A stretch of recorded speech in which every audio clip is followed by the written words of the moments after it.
함께 사도신경으로 우리의 신앙을 고백하겠습니다. 나는 전능하신 아버지 하나님, 천지의 창조주를 믿습니다. 나는 그의 유일하신 아들 우리 주 예수 그리스도를 믿습니다. 그는 성령으로 잉태되어 동정녀 마리아에게서 나시고 본디오 빌라도에게 고난을 받아 십자가에 못 박혀 죽으시고 장사된 지 사흘 만에 죽은 자 가운데서 다시 살아나셨으며 하늘에 오르시어 전능하신 아버지 하나님 우편에 앉아 계시다가 거기로부터 살아있는 자와 죽은 자를 심판하러 오십니다. 나는 성령을 믿으며 거룩한 공교회와 성도의 교제와 죄를 용서받는 것과 몸의 부활과 영생을 믿습니다. 아멘. 다 함께 찬송가 287장으로 주님을 찬양하겠습니다.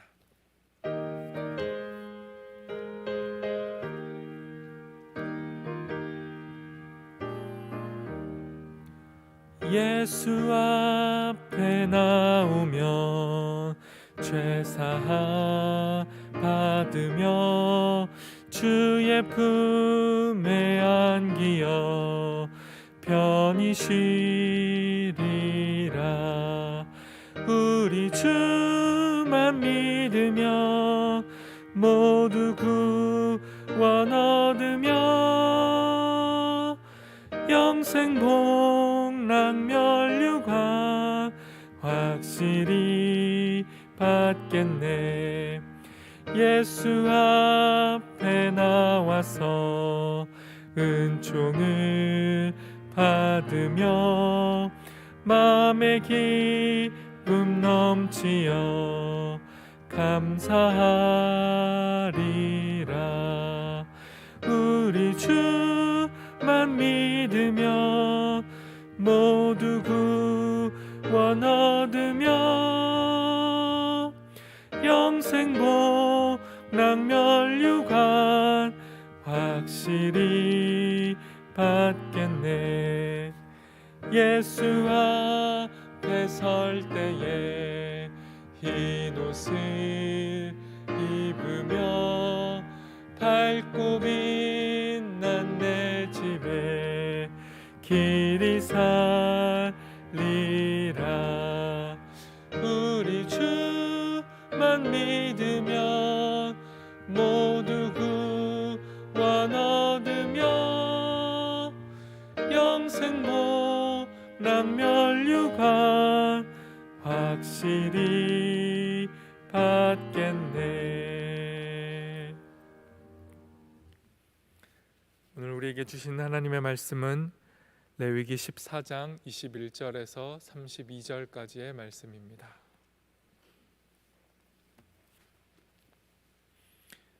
구약성경 레위기 14장 21절에서 32절까지 구약 167쪽에 있습니다.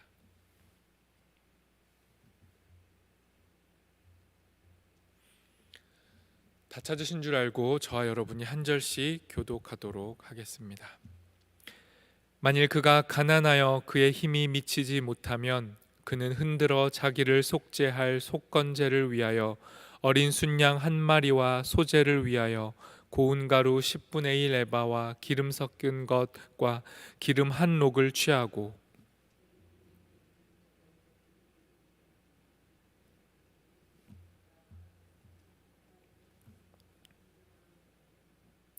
여덟째 날에 그 결례를 위하여 그것들을 회막문 여호와 앞 제사장에게로 가져갈 것이요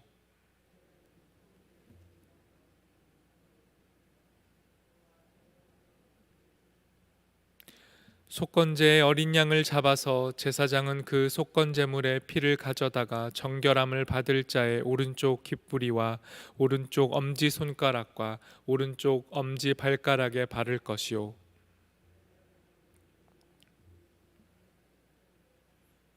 오른쪽 손가락으로 왼쪽 손에 기름을 조금 찍어 여호와 앞에 7번 뿌릴 것이요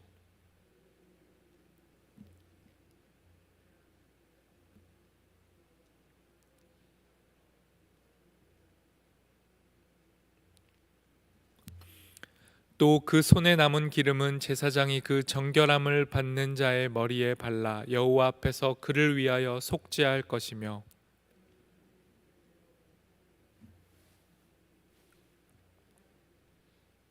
곧 그의 힘이 미치는 대로 한 마리는 속죄제로 한 마리는 소제와 함께 번제로 드릴 것이요 제사장은 정결함을 받을 자를 위하여 여호와 앞에 속죄할지니 나병 환자로서 그 정결 예식에 그의 힘이 미치지 못한 자의 규례가 그러하니라. 아멘. 오늘의 본문은 앞선 본문인 레위기 14장 1절에서 20절 말씀처럼 악성 피부병에서 치료된 환자가 정결케 되는 규례를 다루고 있습니다.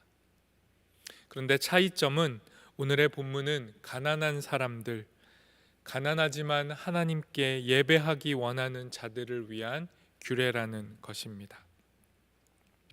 질병으로 인해서 진영 밖에서 생활해야 했던 이들 중에 병 때문에 어쩔 수 없이 공동체에서 벗어나서 지내야 했던 이들 중에 가난한 사람들이 많았다고 합니다. 그리고 가난했던 이들은 질병 때문에 공동체에서 벗어나서 지냈던 그 시간들로 인해서 전보다 더 가난해졌을 것입니다. 치유하시는 하나님의 은혜로 피부병이 낫고 다시 진영 안으로 들어와서 공동체 속에서 자신의 자리를 찾고 하나님의 백성, 언약 백성의 삶을 다시 살게 되었을 때 그들은 제사라는 방식을 통해 자신의 회복을 기념하고 감사하고 공동체에게 공식적으로 회복을 승인받게 되었습니다. 하지만 그렇다고 해서 그 과정을 밟았다고 해서 그 가난했던 이들 그리고 더 가난해진 삶의 자리가 그들의 삶이 곧바로 다시 회복되었던 것은 아닙니다. 코로나 확진을 받고 격리해자가 된다고 해서 그 아픔과 내상이 곧바로 사라지는 것은 아니죠. 많이 경험하셨을 수도 있고 저도 확진이 되었다가 격리가 해제되었는데 그 이후로 거의 한 달이 다 되어 가지만 여전히 잔기침도 남아 있습니다. 이처럼 질병이라는 것은 그 아픔은 우리를 내적으로 또한 외적으로 상처의 흔적을 남기게 됩니다. 따라서 하나님께서는 이 환자가 다시 진영 안으로 들어올 때 그 들어오는 여정을 더욱 신중하게 회복의 과정을 잘 밟을 수 있도록 명령하셨습니다. 그래서 환자들을 위한 정결의식은 제사장에게 주어진 율법 중에서도 가장 정교한 부분에 속합니다. 이것은 하나님께서 얼마나 약한 자들을 향해 그들이 다시 하나님의 백성이 되는 그 과정에 얼마나 세세하고 또한 신중하게 배려하셨는지를 보여줍니다. 가난한 자이던 일반인이던 병들었다가 다시 회복되는 그 과정의 의식은 총 3단계, 3단계로 구분되어서 진행되었습니다. 먼저 첫 번째는 진영 밖에서 이루어지고 두 번째는 진영의 경계에서 그리고 마지막으로는 진영 한가운데에서 의식이 이루어졌습니다. 진영 밖에서는 제사장이 직접 나가서 병들어 있던 자가 정말로 깨끗게 되었는지 회복 유무 상태를 판단했습니다. 그리고 진영의 경계에서는 그 환자가 자신의 털을 다 밀고 몸을 씻고 옷을 빨았습니다. 가족들에게 이 병이 옮겨지지 않도록 신중했던 것입니다. 그리고 나서 마지막으로 진영 한가운데에 있는 성막으로 가서 제사를 드렸습니다. 속죄제와 번제, 소제, 속건제 그리고 기름을 바르는 의식을 진행했습니다. 가난한 자와 일반인들이 정결케 되는 과정은 동일하지만 차이점이 생기는 지점이 바로 이 진영 안에서 성소에서 성막에서 드리는 제사의 과정이었습니다. 그 중에 오늘은 두 가지 부분 속건제와 기름을 바르는 부분을 중심으로 살펴보도록 하겠습니다. 21절, 22절 말씀 세 번역으로 제가 읽겠습니다. 그러나 가난해서 그렇게 많은 것을 바칠 수 없는 사람이 자기의 죄를 속하려 할 때에는 그는 제사장이 흔들어 바칠 속건제물로는 순양 한 마리를 가져오고 곡식 제물로 바칠 기름으로 반죽한 고운 밀가루는 10분의 1 에바만 가져오면 된다. 기름은 마찬가지로 한 록이다. 힘이 닿는 대로 산 비둘기 2마리나 집 비둘기 새끼 2마리를 가져다가 한 마리는 속죄 제물로 다른 한 마리는 번제물로 바치면 된다. 본래 환자가 다시 정결케 되는 예식의 기준은 양 3마리입니다. 양 3마리를 바쳐야 하고 기름은 한 록, 여기서 록은 액체를 측정하는 단위인데 여기선 기름의 양을 의미하게 됩니다. 그리고 소제를 위한 밀가루는 10분의 3 에바, 오늘날로 환산하면 약 6.6리터인데요. 이렇게 드려져야 하지만 가난한 자를 위해서는 이 의식이, 이 규례가 조정이 됩니다. 양이 3마리가 아니고 속건제를 위해서 순양 1마리만 바치면 됩니다. 그리고 본래 3마리를 바쳐야 했기 때문에 남은 2마리 양에 대해서는 비둘기 2마리로 대체시켜 주셨습니다. 그리고 기름의 양은 똑같이 한 록을 바쳤습니다. 그리고 소제를 위한 밀가루도 역시 10분의 1 에바로 3분의 1로 줄여 주셨습니다. 다른 종류의 제사 항목은 가난한 자를 위해서 이처럼 다 조정되었지만 속건제를 위한 순양은 가난하던 부자이던 신분이 높던 낮던 변함없이 고정이 되어 있었습니다. 여러분, 속건제는 왜 드렸을까요? 성경에서 속건제를 하나로 규정하는 게 쉽지 않습니다. 속건제와 속죄제가 구별되지 않고 사용되는 경우도 많기 때문입니다. 그런데 속건제는 보통 하나님의 성물, 첫 열매나 11조 같은 마땅히 하나님께 드려야 할 것을 중간에 가로챘을 때, 하나님의 것을 내 것으로 취했을 때 그것에 대한 죄를 보상하는 의미로 드리는 것이 속건제였습니다. 그런데 질문은, 진영 밖에서 제사도 드릴 수 없었던 이 환자들, 그 중에서도 가난한 자들이 도대체 어떤 하나님의 제물을 중간에서 가로챘기에 하나님께서는 속건제를 드리라고 하셨던 것일까요? 여기에는 다양한 해석들이 존재하지만 아마 이랬을 겁니다. 하나님께 마땅히 바쳐져야 할 성물 중에 성물은 바로 우리 자신입니다. 하나님의 형상인 우리 자신을 하나님께 드려야 하는데 피부병으로 인해서 공동체와 벗어났고 예배조차 제사조차 드릴 수 없었기 때문에 그렇게 손상된 피부병 환자의 자아와 인격과 신체와 신앙생활이 손상되었기 때문에 이것을 보상하고 이것을 회복하기 위해 속건제가 필요했을 것입니다. 그리고 이 속건제는 오늘날 바로 우리를 위한 예수 그리스도를 예표하기도 합니다. 그래서 하나님께서는 가난하던 부하던 상관없이 다시 하나님 앞에 의로워지고 정결케 되는 자들에게는 동일하게 속건제를 요구하셨던 것입니다. 속건제 외에 또 하나의 정결하게 되는 과정이 있었는데요. 그것은 바로 기름을 바르는 행위였습니다. 26절에서 29절 세 번역으로 제가 읽겠습니다. 또 제사장은 기름 얼마를 왼손 바닥에 붓고 오른쪽 손가락으로 왼손 바닥에 부은 기름을 조금 찍어 주 앞에서 7번 뿌린다. 또 제사장은 손바닥에 남아있는 기름을 정하게 되려는 사람의 오른쪽 귓불과 오른손 엄지와 오른발 엄지 곧 속건 제물의 피를 바른 바로 그곳에 덧바른다. 제사장의 손바닥에 남아있는 기름은 정하게 되려는 사람의 머리에 바른다. 이렇게 하는 것은 제사장이 주 앞에서 그의 죄를 속하여 주려고 할 때에 하는 것이다.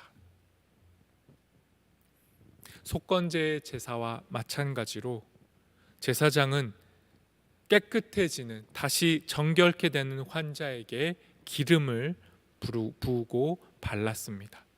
우리 신체의 대표 부위를 상징하는 오른쪽 귓볼, 오른손 엄지, 오른발 엄지에 기름을 바른 것이죠. 이 기름을 바르는 행위는 마치 제사장 위임식 때 보았던 제사장으로 세워지는 아론에게 기름을 붓고 구별하셨던 그 하나님의 의식을 떠올리게 합니다. 하나님께서는 이제 다시 하나님의 백성으로 정결케 되고 다시 하나님의 공동체로 들어오게 되는 사람들을 위해서 그들을 마치 하나님의 사람, 구별된 사람, 제사장으로 세우시듯이 그들에게 기름을 붓고 기름을 바르게 하셨던 겁니다. 가난하고 소외되어서 그것마저도 서러운데 병까지 들어서 공동체에서 분리되었던 그들의 상처와 그들의 신체를 하나님께서 어루만져 주시는 겁니다. 다시 하나님의 백성으로 환영해 주시고 하나님의 사람으로 구별하여 세워주셨던 것입니다. 그것을 모든 백성이 보는 그 자리에서, 제사의 자리에서 친히 진행하라고 명령하셨던 것입니다. 상처받은 자를 다시 보듬는 방식을 보여주시는 것입니다. 신체의 병으로 인해서 공동체에서 분리되고 소외되었던 이들 중에서, 그 중에서도 특히 가난한 자를 공동체로 불러주시고 다시 하나 되게 하실 때 하나님께서 얼마나 세심한 배려를 하셨는지를 보여주는 말씀인 것입니다. 오늘의 말씀은 우리에게 다시 한번 하나님이 어떠한 분이신지를 보여줍니다. 하나님은 가난한 자를 배려하시는 분이십니다. 가난하고 소외되고 약하고 이 땅에서 외면받는 자들을 배려하시고 그들에게 집중하시는 분이 하나님이십니다. 그리고 그들을 위한 속건제의 양, 누구나 바쳐야 하는 그 양이 바로 우리를 구원하시는 어린 양 대신 예수님을 또한 보여줍니다. 죄로 인해 우리 모두는 하나님 앞에서 가난합니다. 너와 나 할 것 없이 우리 모두는 부족하고 연약하며 정결하지 않고 부정한 상태에 놓여 있습니다. 이런 우리를 위해 친히 낮아지시고 하나님의 기준을 낮추시고 우리와 눈높이를 맞추시고 우리를 위해 죽으심으로 우리를 구원하신 그분이 우리의 하나님 예수 그리스도입니다. 우리는 오늘도 다른 은혜가 아니라 그 은혜, 속죄제의 제물이 되신 그 은혜를 의지해야 합니다. 또한 오늘의 말씀은 우리에게 명령합니다. 우리의 예배, 우리의 삶, 우리의 신앙 속에서 우리가 외면하고 있는 가난한 자, 우리가 눈 감고 있는 약한 자가 누구인지 다시 눈을 뜨고 바라보고 그들을 환영하고 그들을 다시 하나님의 공동체인 교회로 받아들이라고 명령하고 있습니다. 이 시간 말씀을 기억하며 함께 기도하도록 하겠습니다. 하나님 앞에서 모두가 죄인이고 가난한 우리를 위해서 친히 제물이 되어주신 예수님의 은혜를 기억하며 오늘도 우리의 삶에는 주님의 은혜가 필요합니다. 피부병처럼 곰팡이처럼 퍼져 있는 우리의 죄악들을 깨끗게 하실 수 있는 분은 하나님 한 분이십니다. 이렇게 고백하며 주님의 도우심을 구했으면 좋겠습니다. 또한 우리의 삶 속에서 여전히 가난하고 외면받고 있는 자들을 우리가 외면하고 있는 것은 아닌지 돌아보며 우리의 삶을 점검하며 다시 하나님의 백성답게 살아가기를 결단하며 기도하도록 하겠습니다. 또한 코로나의 고통 속에 있는 이들, 전쟁으로 인해 아파하고 있는 이들, 그들을 위해서 기도하고 담임 목사님의 청빙의 모든 과정을 위해서 함께 기도하겠습니다.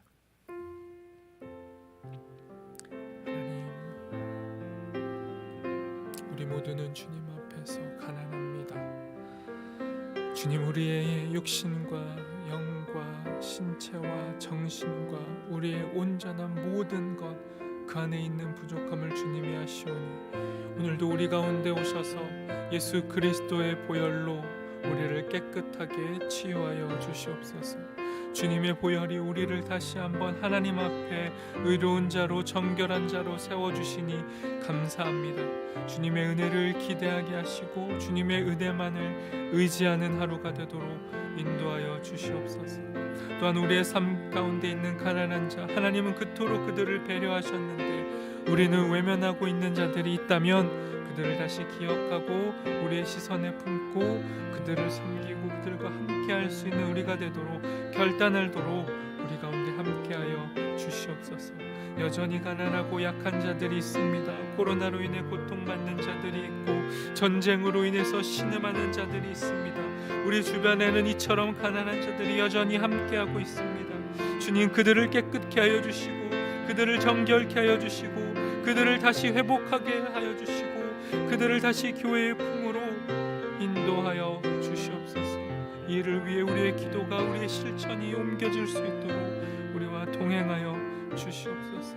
오늘 우리의 삶 가운데 함께 하시고 우리 교회 청빙의 모든 가정에도 동행하여 주시옵소서.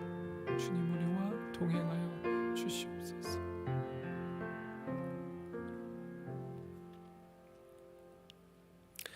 하나님, 가난한 우리를 이토록 배려하시고 우리를 위해 친히 예수 그리스도를 보내주시고 그 예수님으로 인해 우리를 다시 살려주시니 감사합니다. 주님, 우리 역시 가난한 우리 역시 주님의 은혜로 다시 살아났듯이 여전히 이 땅 가운데 질병 때문에, 코로나 때문에, 전쟁 때문에 신음하고 아파하고 가난해진 이들을 다시 기억하게 하시고 여전히 그들을 위해서 일하시며 그들을 구원하기를 원하시는 하나님의 마음을 품고 그들을 잊지 않고 그들을 다시 교회로 환영하고 이끌어내는 우리가 될 수 있도록 우리의 삶 가운데 동행하여 주시옵소서. 예수님의 이름으로 기도합니다. 아멘. 하늘에 계신 우리 아버지, 아버지의 이름을 거룩하게 하시며 아버지의 나라가 오게 하시며 아버지의 뜻이 하늘에서와 같이 땅에서도 이루어지게 하소서. 오늘 우리에게 일용할 양식을 주시고 우리가 우리에게 잘못한 사람을 용서하여 준 것 같이 우리 죄를 용서하여 주시고 우리를 시험에 빠지지 않게 하시고 악에서 구하소서. 나라와 권능과 영광이 영원히 아버지의 것입니다. 아멘.